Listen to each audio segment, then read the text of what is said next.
myself to be an avid reader, someone with a grand passion for devouring books. Having the ability to thoroughly consume the pages in a story and watching as the scenes within fantasy realms or breaking dystopian worlds played across my mind. That ability to concentrate on a single book for a full day was something I never fully cherished until it was gone.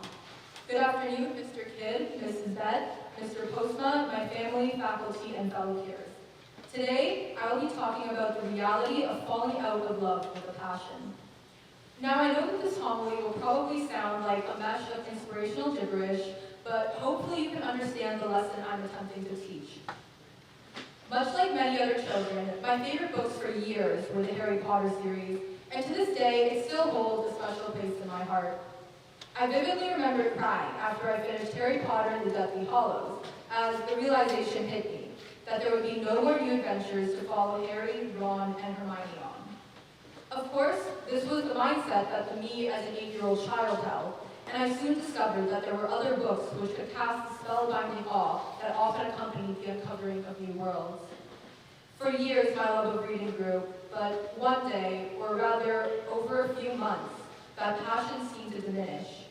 And when I finally had the thought that the unstoppable concentration I used to read books with was not unlike a superpower, I realized that my passion for reading may be standing on its final leg. Now, according to the Oxford Dictionary, the definition of passion is an intense desire or enthusiasm for something.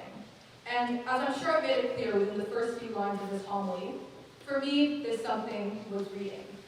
I do feel a little dramatic coming before the school and declaring that my weekend love for reading has given me enough experience to write a homily on waning passions, but I believe that passion can be embedded within almost any activity, whether recreational or not, and it's the feeling of that passion from which said experience stems. I believed that it was easy for the object of your passion to become tangled within your identity and, in hand, the perception of you that those around you hold. For example, when I was in lower school, I knew that a lot of my closer friends saw me as someone who loves reading.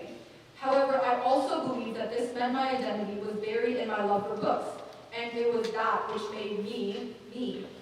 So by losing that ability to maintain this passion that was once what I felt defined me, it was a difficult reality to face. I think that facing the reality of falling out of love with a passion is often a large hurdle to overcome.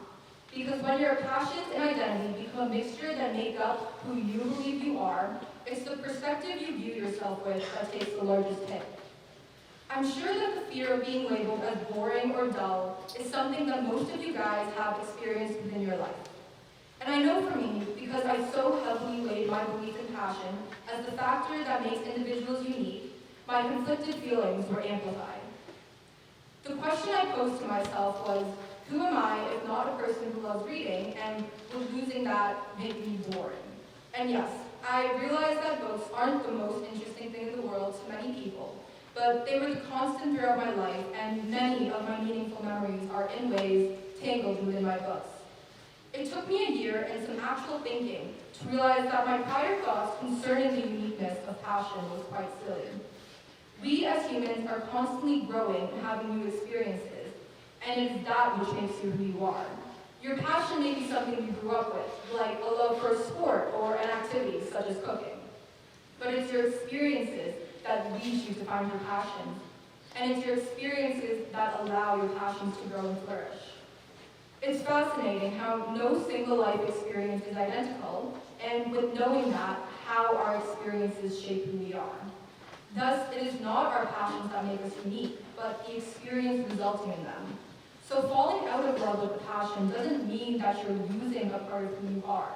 Rather, that you're just making the time and space for a new set of experiences. I'm not sure if many people sitting here today have experienced losing their passions for something, but I guarantee that it will happen at least once throughout your life. So when it does happen, I ask that you keep an open mind and understand it as what it can truly be. An opportunity to add another interesting aspect to your life.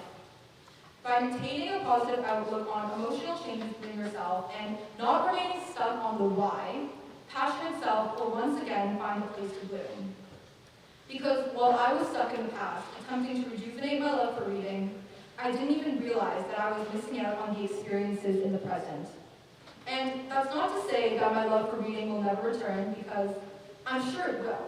However, whatever happens, happens. You can't force yourself to love something. And trust me, I know, because despite attending years of piano lessons, I never particularly picked up a liking for the instrument or even got good at playing it. Therefore, the idea of forcing a passion, or sometimes even just attempting to hold on to something that no longer provides you with those strong feelings, won't be as beneficial as allowing yourself to discover what else lies out there for you. So I would like to leave you with a thought. Allow your passions to come and go.